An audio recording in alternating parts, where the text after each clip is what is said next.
just by the use of echocardiography, not only for early detection, but also picking up wall motion abnormalities, you can diagnose a patient that the patient has coronary artery disease, acute MI, or non-stem. All these things can be picked up by echocardiography.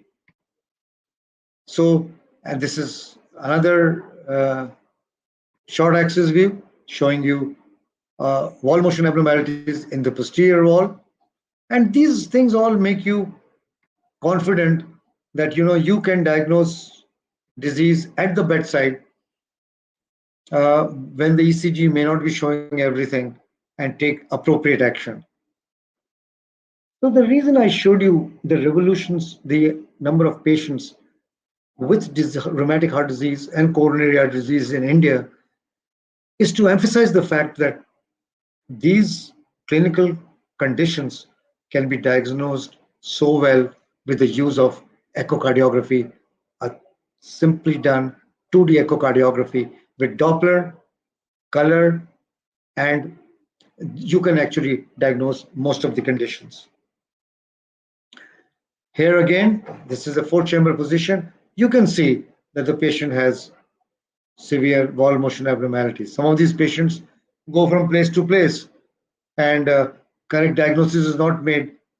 Angiographies, of course, tells you about a lot of things, but many things are not told by angiography, which you can actually pick up by the use of echocardiography. So here is a patient again. You can see the patient came to you with a stroke, and you're about to refer the patient to a neurologist. Of course, the neurologist will see a patient with stroke, but if you look at the ventricle, the left ventricle of this patient has got a large LV thrombus. And if you can, as you can see, this whole apex is actually akinetic, and an akinetic apex forms a place where thrombi can take place. So obviously, echocardiography encompasses literally the whole of clinical cardiology. Interventional cardiologists need you. Electrophysiologists need you for ejection fraction.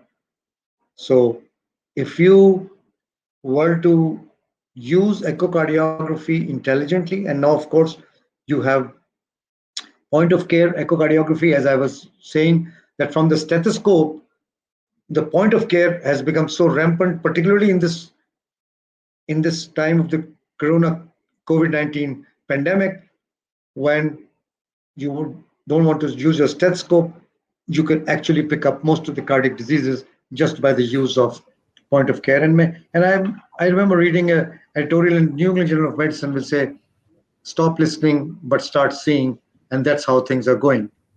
So with these few words, I've tried to give you a panorama from the times of Da Vinci and William Harvey to contemporary times and to the times of COVID-19, that you, as a person who has done work has learned the nuance of echocardiography, will be a great help to your cardiologist, to your department, and truly no department of cardiology can actually function without the use of echocardiography. Thank you very much. If there are any questions, I'll be glad to answer.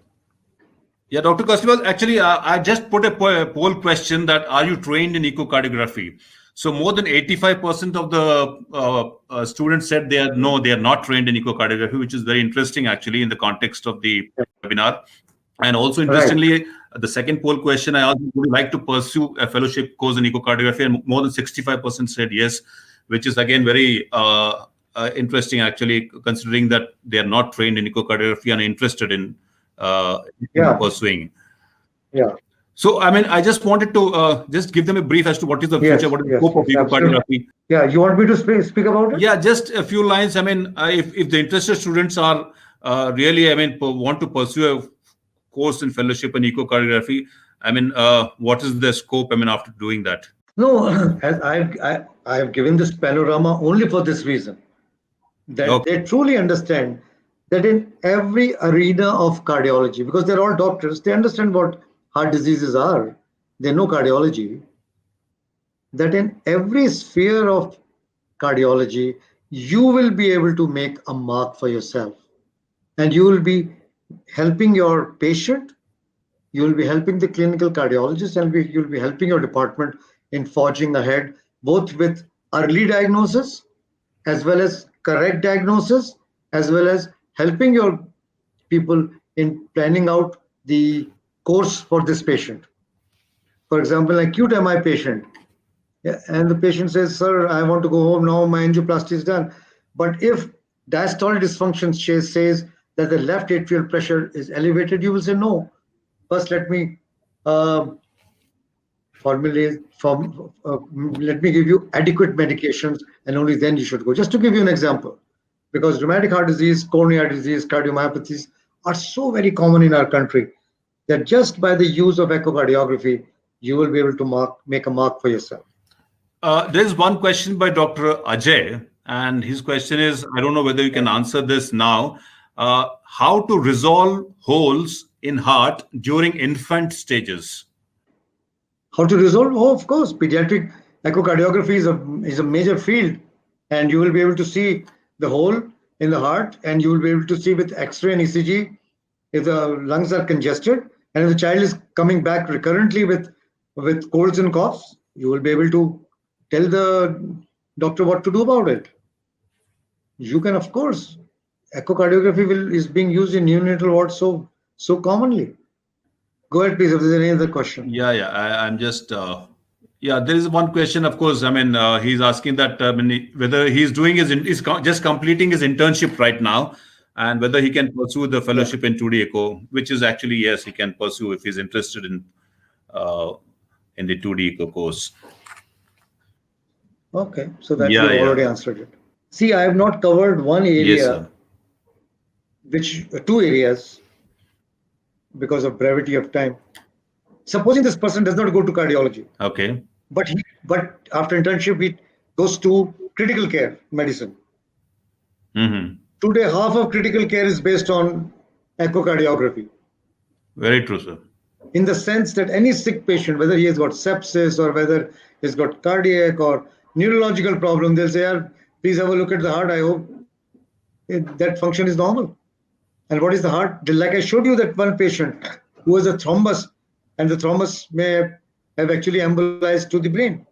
So if he goes to to critical care people, I'm actually right now doing 2 theses with my fellows in critical care, and they're not cardiologists, but they need to know about cardiac output, about ventricular contractility. Similarly, if you are an ER physician, any person coming with chest pain or breathlessness, first thing they will do is an echocardiogram. Absolutely, sir. Very true. Yeah. So many related specialties are there. Let me say, see, people who come for knee replacement, for example, they are metabolic, they are obese, they have been inactive. You have to do a dobutamine echo or some such thing to say, yes, now you can go ahead, and there is no danger. So echocardiography has very wide nuance. Obviously, in one class to go through it would be overburdening a young mind. But these several fields are totally clear. Cardiology, emergency medicine, critical care, even neurology. A good knowledge of echo will help tremendously. And this person will score over others who have no idea of echocardiography. Yeah, any more questions, please, to Dr. Kasliwal? Yeah, I don't think there are any more questions, sir. So I take this opportunity to thank you, sir, Dr. Kasliwal, for sharing your expertise on the role of 2D echo in clinical cardiology. I'm sure the tremendous response which we got by the sheer number of students who have attended this, I think it goes a long way in showing that how popular this course is, or how interested the students are in taking up this program.